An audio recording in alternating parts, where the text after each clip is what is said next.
Untuk soal nomor 9, perhatikan peristiwa berikut. Yang pertama, kapur barus pewangi pakaian di dalam lemari makin lama makin kecil.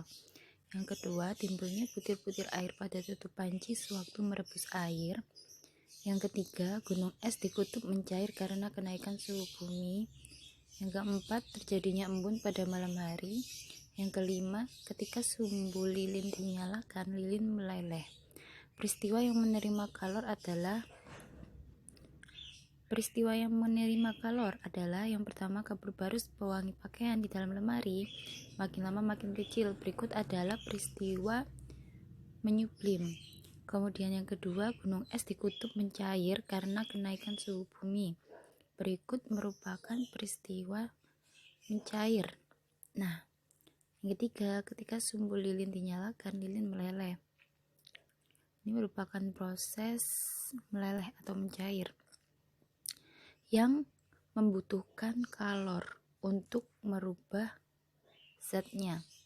Nah, sedangkan untuk timbulnya butir-butir air pada tutup panci sewaktu merebus air dan terjadinya embun pada malam hari merupakan peristiwa melepas kalor.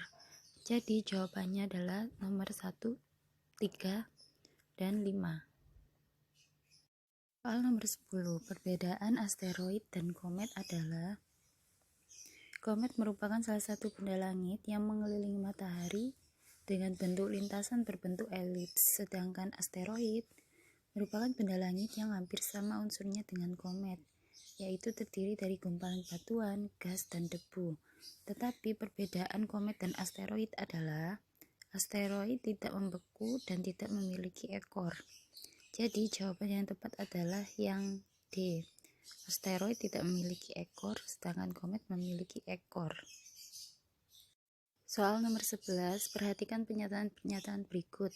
Yang pertama, lamanya 1 tahun di bumi adalah 365 hari, 6 jam, 9 menit, 10 detik.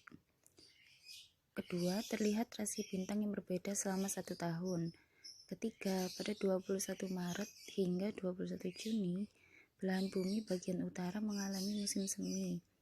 Yang keempat, orang yang berada di belahan bumi bagian timur akan mengalami matahari terbit dan terbenam terlebih dahulu. Dampak dari rotasi bumi ditunjukkan pada nomor.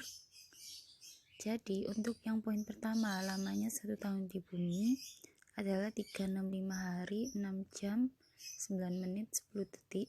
Ini merupakan dampak dari revolusi bumi, yaitu adanya perubahan lama siang dan malam. Yang kedua, terlihat rasi bintang yang berbeda selama 1 tahun. Itu merupakan dampak dari revolusi bumi juga. Yang ketiga, pada 21 Maret hingga 21 Juni, belahan bumi bagian utara mengalami musim semi. Ini juga termasuk dampak dari revolusi bumi, yaitu perubahan musim.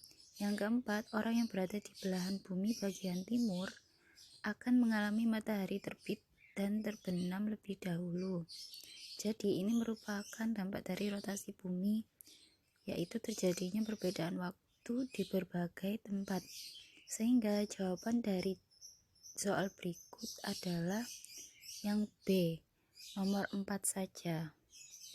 Untuk soal nomor 12, perhatikan gambar planet Mars berikut. Yang termasuk ke dalam ciri-ciri planet di atas adalah ciri-ciri planet Mars, yaitu sering disebut sebagai planet merah karena memiliki permukaan yang berwarna kemerah-merahan. Jarak antara Mars dan matahari adalah 227 juta kilometer. Kemudian memiliki diameter sekitar 6.779 km. Yang keempat, memiliki 2 satelit, yaitu Phobos dan Deimos.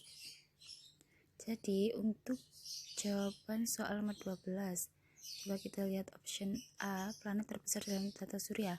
Salah, planet terbesar dalam tata surya adalah Jupiter. Yang B, biasa dikenal sebagai bintang fajar. Salah. Kemudian option C, berwarna biru kehijauan. Salah. Yang benar berwarna kemerah-merahan. Yang D, memiliki 2 satelit, yaitu Phobos dan Deimos. Benar, jadi jawaban soal nomor 12 adalah D.